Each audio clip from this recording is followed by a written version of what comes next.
मुंबई में एक अंधेरी उपनगर है। वहां पर मेरे एक मित्र भावे करके रहते हैं।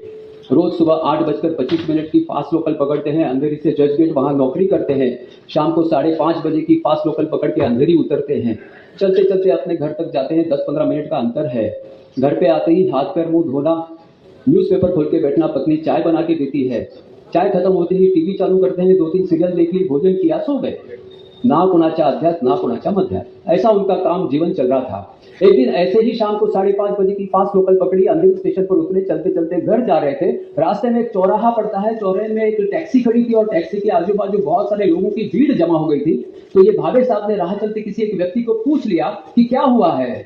तो उस राह चलते व्यक्ति ने कहा कि यहाँ टैक्सी ने किसी महिला को उड़ा दिया है, इसलिए भीड़ एकत्रित है। भावे साहब ने सोचा होगी कोई, मुझे क्या लेना देना है।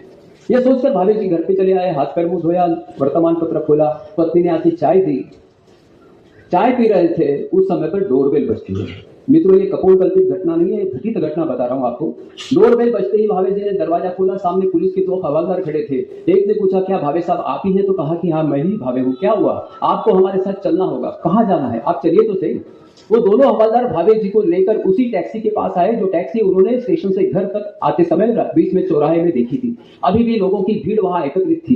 एक हवलदार ने भीड़ को बाजू में किया, टैक्सी के आगे लेकर आए। वहां पर एक डेड बॉडी पड़ी थी, जिसके ऊपर सफेद कपड़ा उठाया गया था और उस सफेद कपड़े पर लाल रंग के खून के बड़े बड़े धब्बे थे। दूसरे हवलदार ने उस चद्दर का एक सिरा उठाया। जैसे ही चेहरा देखा, भावे साहब नीचे बैठ गए, छोटे बच्चे की तरह बिलक बिलक कर रोने लगे।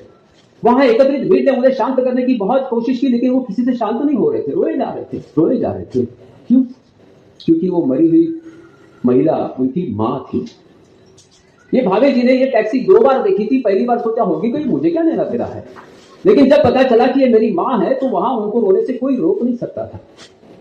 मित्रों, आज देश में रोज के 50,000 गौमाता कटती है।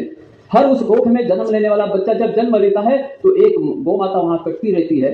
इतनी एक ईस्ट इंडिया कंपनी भारत में थी, तब रोज की 30,000 गायें कटती थी। आज हजारों विदेशी कंपनियां इस देश में काम कर रही है, तो हम कल्पना कर सकते हैं कि कितनी गौमाता कट रही है। इसके बाद भी हमें कुछ नहीं होता है, क्योंकि हम सोचते हैं कि गाय एक पशु है, प्राणी है।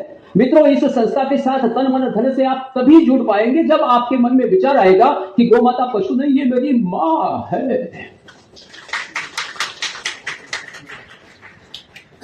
अंत में एक जयकारा लगाएंगे, गौ माता की। ऐसा आवाज नहीं चलेगा। हमारा आवाज ऐसा होना चाहिए कि जो गौ माता का कत्ल होते समय उसका चित्कार सुनने के लिए कान खोलकर बैठे, उनके कान फट जाने चाहिए। गौ माता की। जो लोग इस गौ माता पर वक्र दृष्टि करके रखे हैं, उन्होंने अपनी नजर बदलनी पड़ेगी या फिर नजर गंवानी पड़ेगी। गौ माता की। मुंबई में एक अंधेरी उपनगर है। वहां पर मेरे एक मित्र भावे करके रहते हैं। रोज सुबह 8:25 की फास्ट लोकल पकड़ते हैं, अंधेरी से जज गेट वहां नौकरी करते हैं। शाम को 5:30 की फास्ट लोकल पकड़ के अंधेरी उतरते हैं। चलते चलते अपने घर तक जाते हैं। 10-15 मिनट का अंतर है। घर पे आते ही हाथ पैर मुंह धोना, न्यूज़पेपर खोल के बैठना, पत्नी चाय बना के देती है। चाय खत्म होते ही टीवी चालू करते हैं, 2-3 सीरियल देख ली, भोजन किया, सो गए।